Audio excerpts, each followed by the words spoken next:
Assalamualaikum warahmatullahi wabarakatuh. Perkenalkan, nama saya Farah Diba dengan NIM belakang 267. Kali ini saya akan memaparkan pembuktian Indonesia dan Korea Selatan dengan mata kuliah Perbandingan Hukum Pidana A1 dan untuk memenuhi syarat ujian akhir semester. Apa itu pembuktian perkara pidana? Pembuktian perkara pidana adalah proses di mana pihak-pihak dalam suatu kasus pidana menyajikan bukti untuk membuktikan ataupun membantah dakwaan terhadap terdakwa. Dalam sistem peradilan pidana, beban pembuktian berada pada pihak penuntut atau jaksa yang harus membuktikan bahwa terdapat bersalah atas dakwaan tanpa keraguan yang masuk akal. Proses ini juga melibatkan presentasi berbagai jenis bukti, yang terutama termasuk bukti fisik, saksi, dokumen, dan juga rekaman, serta penggunaan ahli forensik ataupun spesialis lainnya. Pembuktian ini juga udah diatur di aturan hukum yang ketat untuk bisa memastikan adanya keadilan dan akurasi dalam penentuan bersalah atau tidaknya terdakwa. Lalu untuk kategori Indonesia sendiri ada KUHP atau Kitab Undang-Undang Hukum Acara Pidana yang terdapat pada bagian keempat. Dan yang kedua, pembuktian hal apa saja yang dikategorikan sebagai alat bukti, penjelasan keterangan atau kesaksian palsu, dan sanksi yang diterima saksi apabila melanggar tanggung jawabnya. Untuk kategori Korea Selatan, yaitu ada tata cara pembuktian yang boleh digunakan, dokumen-dokumen apa saja yang dapat dikatakan sebagai alat bukti, dan pengecualian-pengecualian dalam proses pembuktian yang dilakukan serta sanksi-sanksi apa saja yang berlaku kepada mereka yang melanggar ketentuan terkait pembuktian tersebut. Lalu spesifiknya adalah Indonesia dan Korea Selatan itu telah menganut sistem hukum civil law yang mengacu pada undang-undang yang sudah dikodifikasi. Tapi meskipun demikian, pelaksanaan hukum pidana di kedua negara tersebut memiliki beberapa perbedaan dan juga persamaan yang signifikan, terutama dalam hal hukuman mati, penjara, dan juga denda. Di Indonesia sendiri, hukuman mati dilakukan dengan cara ditembak, sedangkan di Korea Selatan dengan cara digantung. Kedua negara tersebut memberlakukan pekerjaan bagi terpidana penjara, namun aturan pelaksanaan penjara di Indonesia diatur dalam peraturan perundang-undangan di luar KUHP. Denda di Indonesia diatur dalam KUHP dengan waktu pembayaran 30 hari setelah putusan hakim, serupa dengan Korea Selatan. Secara umum, keduanya menerapkan asas legalitas, namun dengan perbedaan dalam penerapannya. Indonesia tidak memiliki definisi jelas tentang perubahan perundang-undangan dalam KUHP.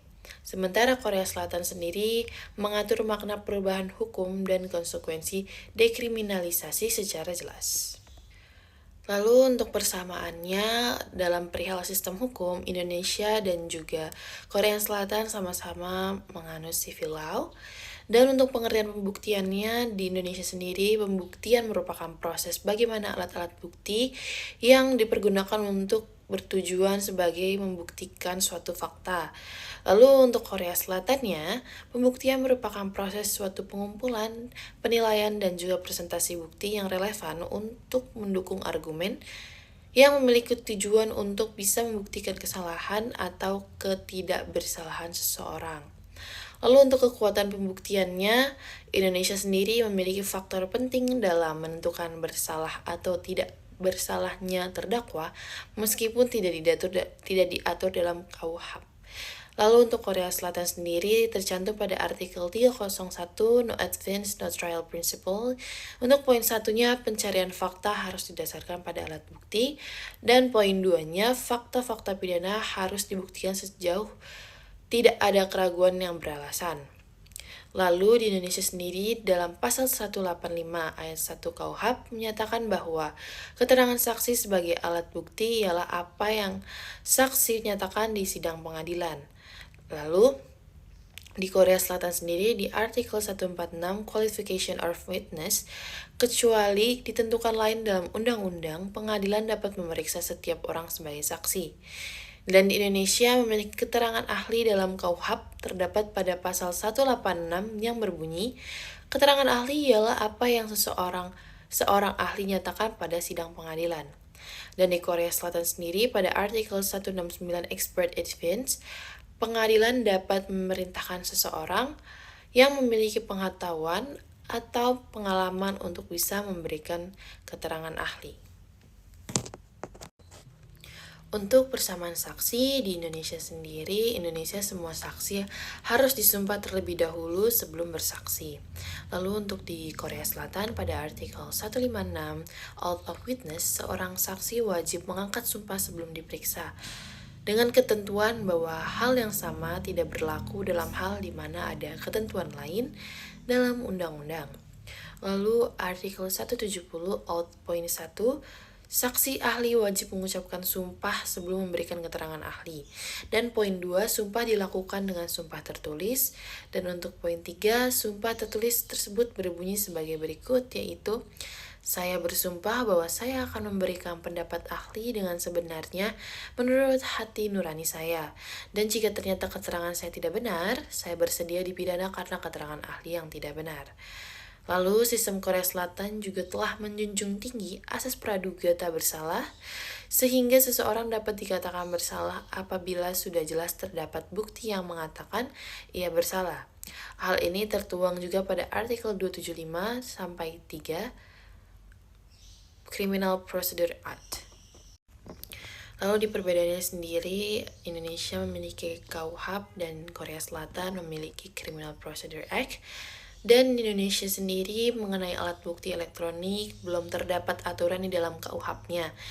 Namun di Undang-Undang Informasi dan Transaksi Elektronik atau ITE, pada pasal 5 ayat 2 berbunyi bahwa informasi elektronik dan atau dokumen elektronik dan atau hasil cetaknya merupakan alat bukti hukum yang sah menurut hukum acara yang berlaku di Indonesia. Sedangkan untuk di Korea Selatan tersendiri, alat bukti elektronik di dalam Criminal Procedure Act telah diatur dalam artikel 292 strip 3 Examination Method of Miscellaneous Evidence.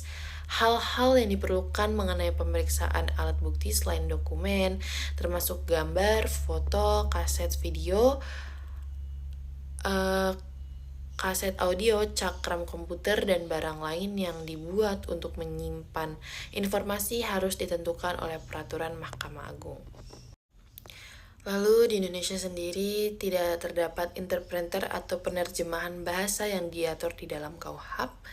Dan di Korea pada artikel 180 interpretation, pernyataan yang dibuat oleh orang yang tidak menguasai bahasa Korea harus diterjemahkan oleh penerjemah.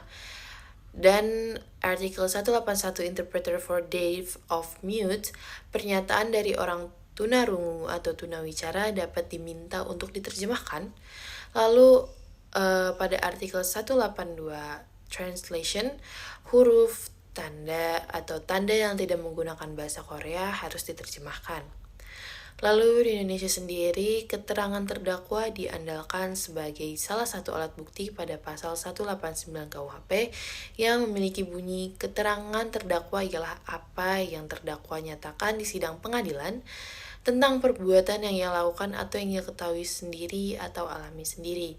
Lalu di Korea Selatan sendiri, pengakuan terdakwa tidak dikategorikan sebagai alat bukti di dalam Criminal Procedure Act. Lalu pada jenis alat bukti,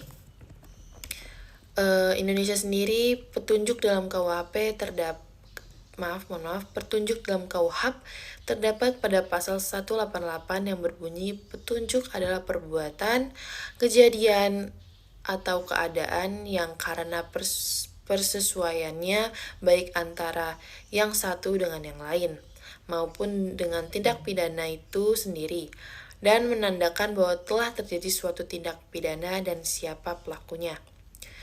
Lalu untuk Korea Selatan sendiri tidak ada petunjuk di dalam aturan Criminal Procedure Act. Dan Indonesia memiliki pengakuan yang bisa diandalkan sebagai salah satu alat bukti. Dan untuk di Korea Selatan sendiri, pengakuan tidak dijadikan salah satu alat bukti yang diandalkan karena kekhawatiran mengenai pengakuan yang dipaksakan. Lalu di Indonesia memiliki alat bukti di Indonesia sendiri tepatnya di dalam KUHP terdapat pada pasal 184 ayat 1 yang berbunyi alat bukti yang sah ialah Poin A, keterangan saksi. Poin B, keterangan ahli. Poin C, surat. Poin D, petunjuk. Poin E, keterangan terdakwa. Dan hal ini semua diatur dalam satu pasal. Lalu di Korea Selatan sendiri, pengaturan terkait alat bukti di Korea Selatan terpencar di beberapa pasal di dalam Criminal Procedure Act yang terdapat pada artikel 146, 169, dan 180. Sekian pemaparan presentasi pembuktian Indonesia dan Korea Selatan dari saya untuk bisa memenuhi persyaratan ujian akhir semester. Kurang lebihnya mohon maaf. Wassalamualaikum warahmatullahi wabarakatuh.